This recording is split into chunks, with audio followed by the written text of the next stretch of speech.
I'm Dr. Cherry Wahls. I'm a clinical professor of medicine at the University of Iowa. I'm a staff physician at the Iowa City VA. I'm also author of the recent book, The Wahls Protocol, How I Beat Progressive MS Using Paleo Principles and Functional Medicine. Well, the most common question I probably get is, I've just discovered your work. I'm so excited. I want to stop all my drugs and start following your protocol. And of course, I have to immediately respond that no, you can't stop your drugs. You stay on your current regimen. You start the protocol, and as your cells begin to revitalize, heal, and repair you cell by cell, once you've recovered, then you can begin the conversation about reducing very slowly, gradually, your medication. No, I just require time, and I write. When I was working on my book, I was writing every evening for several hours, and on the weekends, I would have a large block of the day.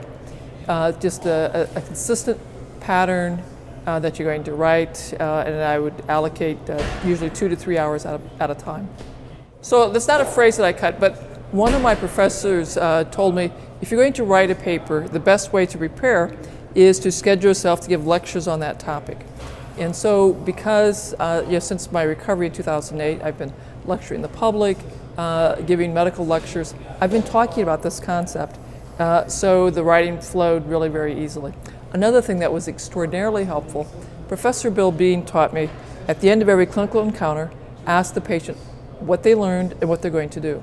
So that's given me terrific feedback on how to explain these concepts to people who may not understand a lot of biology. And so that really allowed me to sharpen my message in a way that's very well understood. I'd say the best thing to recharge my writing battery is to go out and have to give a lecture and talk about the topic that I'm writing on. That really improves the flow of the writing. Well, I'm continuously learning, so I have new areas of interest. I'm very interested in membrane health, so I can see that would be a very interesting topic to write on. And I have wondered if a very small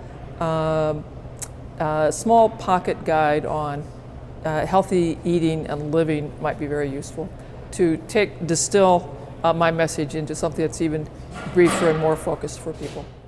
I think too many scientists aren't trying to explain their concept to ordinary people day in and day out. And that's the strength that I bring to it. I'm still in practice, still detailing these concepts to ordinary people, and I always ask, what did you learn? What are they going to do? So I always, every day, get feedback on my communication skills.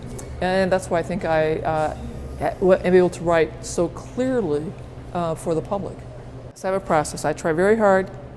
I free write, get it all out, then I go back, read it, and then I begin the editorial process. If I edit while I write, nothing happens. And I had this conversation with Zach many times. It took him a long time to finally understand that free writing, just getting it out, is the important first step. Then go back, revise, and revisit. Growing up, my father was a storyteller. He was a very entertaining, engaging storyteller.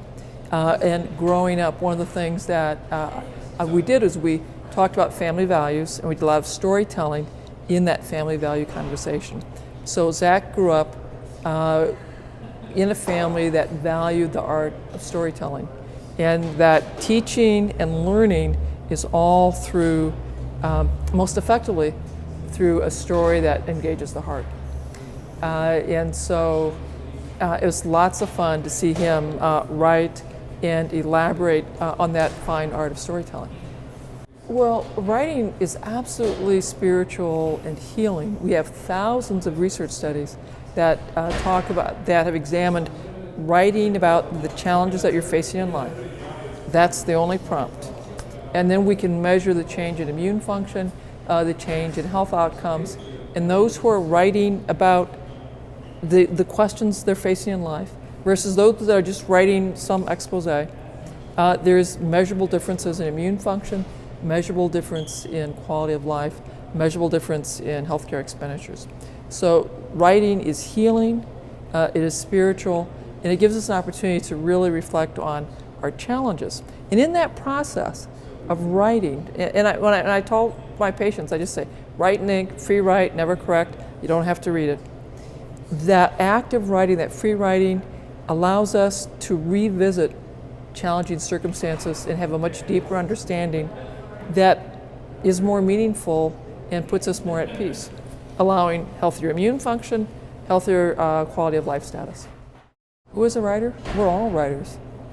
Some of us are certainly more skilled, just as some of us are going to be far more skilled in our verbal communication, in our written communication. And I talk to many veterans about writing as one way of coping with their PTSD and their emotional challenges.